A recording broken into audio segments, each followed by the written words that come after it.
Fala pessoal, hoje vamos falar sobre autonomia e dignidade da pessoa humana a partir do Dworkin. Eu vou utilizar como base aqui o livro Ética e Filosofia do Direito, Autonomia e Dignidade da Pessoa Humana, de Tadeu Weber. Então vamos debater um pouco o significado da dignidade da pessoa humana, porque não é tão simples assim quanto aparenta. Antes de entrar no assunto, um convite para vocês. Dia 8, 9 e 10 eu vou dar um mini curso online gratuito aqui no YouTube sobre a história da filosofia. Vocês estão todos convidados. Para se inscrever, é só clicar no link que está aqui na descrição e participar do mini curso. Então fica o convite para vocês, aguardo vocês no dia 8, 9 e 10, agora de março. É um curso aí sobre a história da filosofia, portanto um curso bem importante para quem gosta de filosofia. Bom, então, dignidade da pessoa humana. Né? Quando nós defendemos o princípio da dignidade da pessoa humana, e todos defendem esse princípio, ou a maioria talvez, o que nós entendemos, afinal de contas, por dignidade humana? Quando nós falamos em princípio da igualdade, da liberdade, princípio da vida, é mais fácil de entender. Agora, quando nós falamos de dignidade, nós precisamos aí de conteúdo. Por quê? Porque falar em vida é um princípio conteudístico. Falar em liberdade é um princípio com conteúdo. Agora, dignidade, ele não possui conteúdo como o princípio vida possui. Portanto, nós temos que colocar conteúdo no princípio de dignidade da pessoa humana para entender aquilo que se está defendendo. Eu vou apresentar aqui a visão do Dworkin sobre o significado da dignidade da pessoa humana, o que ele entende por dignidade da pessoa humana. Então vamos lá. Dworkin faz uma defesa de uma constituição de princípios e não de uma constituição de detalhes. Bom, esse comentário é importante porque Dworkin é um pensador norte-americano que viveu até o século XXI, ele viveu boa parte aí da segunda metade do século XX e ele é um grande jurista, um grande filósofo do direito e ele parte do direito inglês, ele faz um diálogo muito forte, uma crítica muito forte à Hart, mas ele parte do modelo da Constituição norte-americana, justamente porque é ela que ele está analisando em muitos casos, e aí ele parte de uma Constituição de princípios. A Constituição norte-americana é uma Constituição de princípios, e não de detalhes, não de regras. A nossa aqui no Brasil, por exemplo, é de regras, e aqui nós já temos uma diferença importante para ser demarcada, porque são duas concepções diferentes, de princípio e de regra. E isso vai até apresentar um pouco daquilo que ele entende por direito, daquilo que ele entende por moral, e aí todos os debates que surgem a partir dessas duas esferas.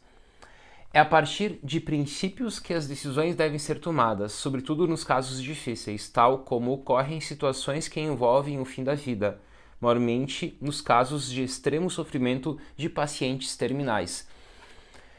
Quando nós analisamos casos sobre o fim da vida, e aqui nós temos os vários tipos que envolvem isso, nós estamos diante de casos difíceis.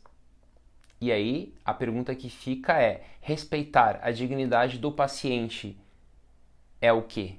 É respeitar a sua liberdade ou é tentar salvar a sua vida? Então aqui já temos esse tipo de choque de duas concepções, de dois tipos de princípios. Porque se tu for de um lado, tu faz algo diferente daquilo que tu faria de outro lado. Bom, são eles que orientam as estruturas jurídicas e sociais.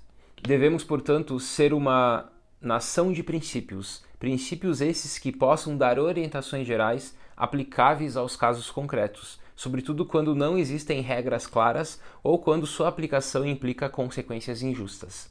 Não se pode deixar essas situações serem resolvidas pelo poder discricionário dos juízes. Na ausência de regras claras, devem estes recorrer aos princípios que as fundamentam. Ora, estes não são extralegais. O Dworkin defende que todo caso difícil não pode ser resolvido pelo poder discricionário, pela decisão do juiz. É o juiz que vai lá decidir. Não tem uma regra sobre esse caso, não se sabe o que fazer, portanto é difícil, é um hard case. Então o juiz decide, ao seu bel prazer, a partir daquilo que ele acha que ele deveria decidir. Bom, isso remete ao poder discricionário. E Dworkin é um autor do pós-positivismo que lança uma dura crítica à ideia de poder discricionário, que, segundo ele, está presente nos pensadores positivistas, do positivismo jurídico. E ele tenta fugir do poder discricionário, defendendo que as normas jurídicas se dividem em regras e princípios. Portanto, quando nós falamos em direito, estamos falando, segundo ele, em normas jurídicas. Mas as normas jurídicas não são apenas as regras, mas também os princípios. A diferença aqui é que as regras elas são bem mais concretas, particulares, e as normas, os princípios, né? Porque a norma é tanto regra como princípio. Se a regra é particular, concreta, o princípio é mais universal, é mais abstrato, ele abarca mais casos. Justamente porque ele não é particular, ele é geral nesse sentido. E toda vez que nós temos diante de nós um caso difícil e não há uma regra, não pelo poder discricionário, mas sim pelo princípio é que o caso deve ser resolvido. E, portanto, eles não são extra-legais, né, nesse sentido. Bom, o Dworkin é um liberal, então agora vai ficar mais claro aqui a posição dele em relação ao conceito de dignidade da pessoa humana. A dignidade humana individual é o traço mais importante da cultura política ocidental. Aqui tem uma citação do Dworkin. Então vamos ao domínio da vida, que é o nome do livro que ele cita isso. As pessoas têm o direito, a responsabilidade moral de enfrentarem-se por si mesmas as questões fundamentais acerca do significado e valor de suas próprias vidas, respondendo às suas próprias consciências e convicções. O direito de autodeterminação é o que há de mais sagrado na liberdade humana. Ele é o direito mais fundamental na efetivação do princípio da dignidade da pessoa humana. Então aqui nós temos o que significa a dignidade da pessoa humana em Dworkin. Dignidade da pessoa humana significa autodeterminação, autonomia, liberdade. Então, diante de qualquer caso, diante de um caso extremo, como eu tenho o direito de tirar a minha vida, porque eu estou passando por uma situação difícil, com muita dor e não tem retorno, não tem cura, aí o Dworkin defendendo a dignidade humana enquanto autodeterminação, se nós desejarmos respeitar a dignidade humana daquele paciente, nós devemos respeitar a sua decisão, porque dignidade, novamente, é autodeterminação, é autonomia, daí remete à liberdade. Por isso essa relação do Dworkin com o Kant nesse ponto é muito forte. Para Kant, a liberdade é a autonomia.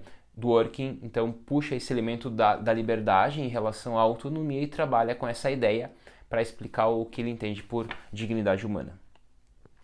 Para concluir, há uma vinculação intrínseca da dignidade com a autonomia. Dignidade significa aqui a possibilidade de autodeterminação.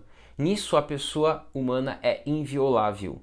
Referindo-se mais especificamente a essa cultura ocidental, o autor, o Dworkin, diz terem sido os argumentos fortes contra a escravidão aqueles elaborados na linguagem da dignidade e afirma: um dos aspectos mais cruéis da escravidão era a negativa de reconhecer o direito de um escravo de decidir por si mesmo questões centrais de valor.